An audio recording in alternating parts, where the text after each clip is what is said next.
Pozdravljeni v utrinku številka 7. Čudovito pravljično število, ki ponuja tudi pravljični utrinek od nas za vas, tokrat seveda z dr. Rebeko Prislan, snovateljico Alefi sveta, ki pod sedmico zaznava kaj? Pravljico, čarobnost, lepe stvari. 7 dni v tednu, vsak dan nov izziv, ampak nekako možnost za res lepe stvari.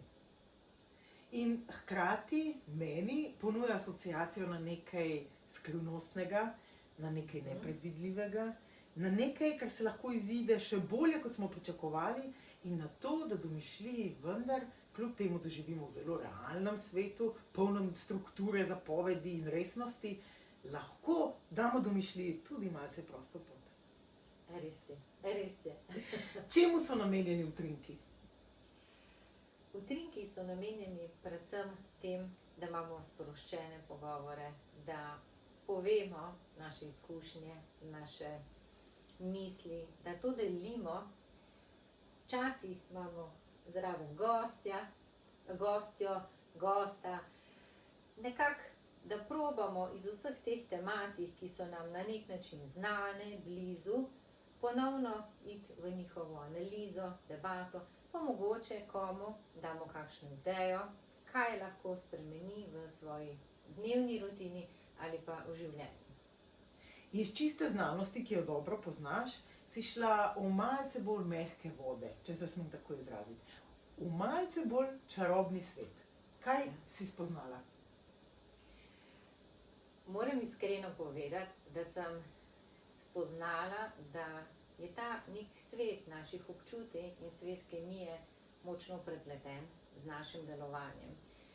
In kakor je reakcije so, pa so določena pravila, kako poteči, kako narediti reakcijo, da bo varna, da ne pride do kakšne eksplozije, da dobimo čim boljši izkoristek, da je produkt na koncu čist, se pravi, da to vse postavimo, je tako tudi v našem življenju. Da se jaz najboljše počutim v svoji koži. Če pogledamo iz primer ali živila ali iz tablet, na tabletih, če pogledamo, piše rok uporabe 3 leta, pa rečemo pri temperaturi do 25 stopinj Celzija, da je hranjen. Tako je tudi pri nas. Če smo mi v našem ravnovesju, je naš rok uporabe dolg. Če pa vi tablete date na povišeno temperaturo, na 80-100 stopinj, je sigurno se nekaj spremeni za samo sestavo, oziroma se tudi rok uporabe skrajša. Lahko celo, da nastanejo kakšne stvari, ki pa niso primerne za telo. In na tak način tudi gledam naše delovanje. Če mi ne delujemo v skladu s sabo, če smo predolg čas v nekem stresu, sprožimo v telesu neke reakcije, ki pa lahko da niso dobre za naš organizem. Zato da ravnovesje in neko modro noto je treba vse posod delovati. Je pa res, da tudi kako to povezujem. Znanosti sem bila dolg časa, tudi ko sem razmišljala, se mi je zdel res modrost, pa neke stvari, ki jih ne vidimo, atomi, molekul, o njih se učimo, pa vezi, skrite, predvsem v teh strukturah, kako se različno postavljajo. Sem veliko povezala s tem našim svetom, kako mi zaznamo druge ljudi, kako se različno počutimo v različnih okoljah. Se pravi, naše telo, kot da se postavljajo različne strukture. In z leti sem spoznala, da je res pomembni so majhni koraki, drobne stvari, da si privoščimo nasmeh, objem, da podcrkljamo tudi sebe. Saj ne rabimo imeti nekih velikih finančnih vložkov, ampak če uživamo v pitju kave, si vzamemo tisti čas, si pripravimo, spravimo mizo, šalico kave samo za nas. Se mi zdi, da sem se naučila crkljati sebe. Kljub temu, da sem šla v enem obdobju močnem dokazovanju svojega znanja, sem zdaj pristala na tem, da verjamem vase, da znanje sem dokazovala na izpitih, ne rabim ga več, ampak enostavno dovolim tudi drugo življenje okusiti, da se veselim dneva, da uživam in tudi svojim otrokom pokazati to, da ni samo šola, da niso samo ocene, ampak da znajo se veseliti drobnih stvari in hkrati jim pomagati, kaj narediti, če pride kakšna težka situacija, kjer smo ali razočarani ali žalostni. Modrost življenja. In še kako pomenljivo si oblečena. Je pa res, da življenje ponuja tudi čarobnost in da imaš tukaj ti ogromno enih čarobnih artiklov. Kako so nastali in komu so namenjeni in a so res čarobni? Ko sem vstopila v svet kozmetike, predvsem namen je bil, da pomagamo koži, se pravi, da jo negujemo, da jo razvajamo. Ampak želela sem, da je cel postopek do končnega izdelka čaroben, da lahko zberem kvalitetne surovine. Uživam pri izdelovanju, se pravi, pravilno izvedena sama priprava, mešanje krem. In ti to delaš ročno, ne? Ja. Wow. Zato, ker jaz v tem uživam, verjamem, da gre tudi nekako se čuti v mehkobi izdelka. Potem je pa zraven še steklena embalaža, kjer je ekološka, spravi, kjer je malo povezana z to, da je meni lažje pol pri srcu, da lahko stekleni del še ponovno uporabimo. In pa pika na i, imajo pa kozmetični izdelki svoje ime, da podcrkljajo, da podarijo obilje, dotik obilja, dotik razvade, dotik sonca, jutranja svežina. In res ima vsak svoje ime. In vsak svojo zgodbo. Ja. In današnja zgodba je neizpodbitno čarobnost, zato predlagam, da nam utrinek številka 7 kar prebereš. Z veseljem. Čarobnost. Tvoje življenje je čarobno. V sebi nosiš veliko zgodb in izkušenj. Čarobnost sestavljajo čas, tvoje srce in ti.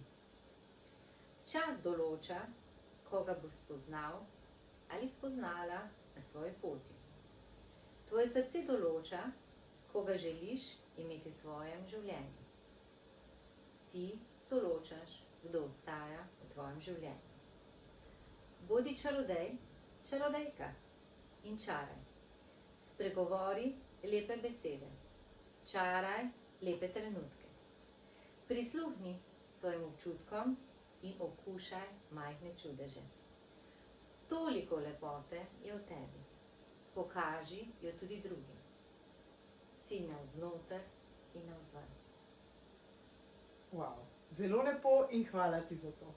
In hkrati me je to potegnilo v svet razmišljanja o mojih čarobnih trenutkih in seveda veliko žensk, ki smo imele možnost izkusiti materinstvo, nam je eden izmed najbolj čarobnih darov življenja, seveda otroček, in to sobivanje z njimi, nenehno učenje in spreminjanje, ki ga to materinstvo ponuja. Hkrati pa je bilo tudi veliko drugih trenutkov, ki so bili čarobni. In za razliko od tega res rojstva in transformacije sebe v mame, moram reči, da so bili številni čarobni trenutki majhni, spontani, naravni, čisto navadni. Prej si omenjala kavo. Ja, dobra kava v še boljši družbi, v lepem ambientu, lahko včasih ponudi za tedne, mesece naprej in nazaj užitka in utrinka, ki nam v bistvu lepša in lajša življenje.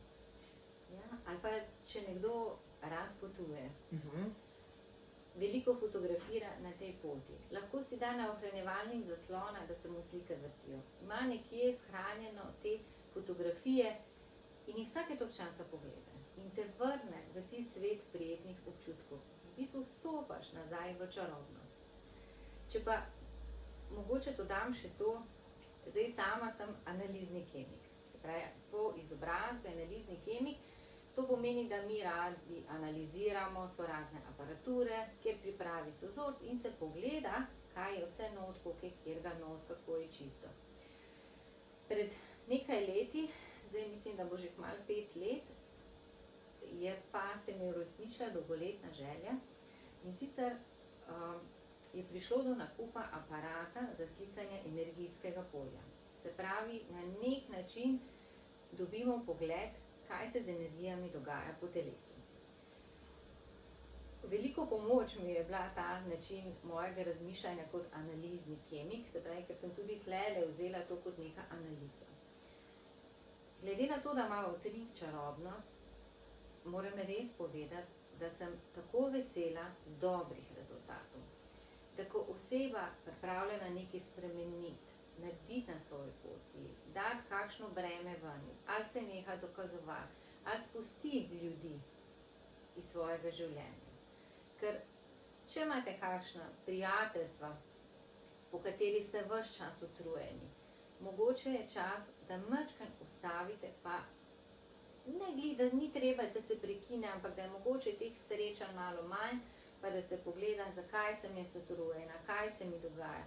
In ko vidim te spremembe na ljudeh, to je zame čarobnost. Ker ko pogledamo tole energijsko polje okrog telesa, pa tiste, bi lahko rekel, energijske luknje, napolnijo se. In ko mi si dovolimo, kot le piše, sijati navznotri, v bistvu se to in aparat nam pokaže, ja, in sijemo navzven. To čarobnost. In pomembno je, da se mi tega ne bojimo pokazati. Kako pa deluje sam ta aparat? Se lahko aparata bojimo? Kako se to slika? Daj nam malo razloži. Ne, potrebujemo blazinice prstov, leve in desne roke. Prav je predpisano, kater prst kdaj se pomeri. Tole se deluje pod šibkim električnim tokom, tako da ni nič škodljivo zdravju. Se pravi, 10 prstkov damo na aparat in glede na program nam izpiše določene rezultate. Pri tem je sodelovalo veliko zdravnikov, veliko pacientov, tako da so na podlagi vseh realnih rezultatov so več kot 20 let pripravljali ta program. Moram poudariti, da tule ne gre za medicinsko diagnostiko, ne postavljamo bolezni, ampak gledamo energijsko sliko. Se pravi, na katerem področju smo šibki, ali na področju grla je komunikacija, ali na področju ledvic, strah. Tako da na tak način se potem interpretira. Gleda se pa od nivo stresa, od čaker, različnih yin-yang meridianov, tako kar ene 9 zavihkov je. Ki jih vse lahko ta aparat pogleda, ti pa seveda znaš bolj to interpretirati. Ja, in to bi lahko rekel kot en pripomoček, katerega se ne smemo bati, ampak nam je lahko v pomoč, da vidimo, kakšna je zdaj naša slika. Noben nima popolne. Da bi bilo, vedno je ali kakšna čakra, v kako stran gre, ali je kakšna manjša, ali mogoče smo v obdobju, kjer je povišen nivo stresa, ampak se mi zdi, da ko vemo, kjer je področje, na katerem lahko delamo, je to že lahko en korak. Kaj lahko spremenimo. Wow. Jaz vam želim obilo poguma za naslednji korak, ker bo vsekakor kvaliteten, zanimiv, mogoče na njem srečamo modrost, mogoče pa celo nekaj malega čarobnosti. In če čarobnost ni dovolj, so tukaj seveda Rebeka in njeni prijatelji, merilci in njeni čudoviti izdelki in seveda zapisi v obliki utrinkov. Jaz vam želim, da se vam utrne, najlepša želja pa seveda tudi izpolne. Rebeka, za finalno misel pa kot vedno rada povprašam tebe. Želim vam veliko čarobnih trenutkov. Bodite pozorni tudi na tiste majhne, drobne stvari, ki vam pa podarjajo nasmeh in poseben si. Dovolite jim, da jih začutite še močneje in sijte s to svojo čarobnostjo. Verjamem, da boste z njo marsikomu polepšali dan.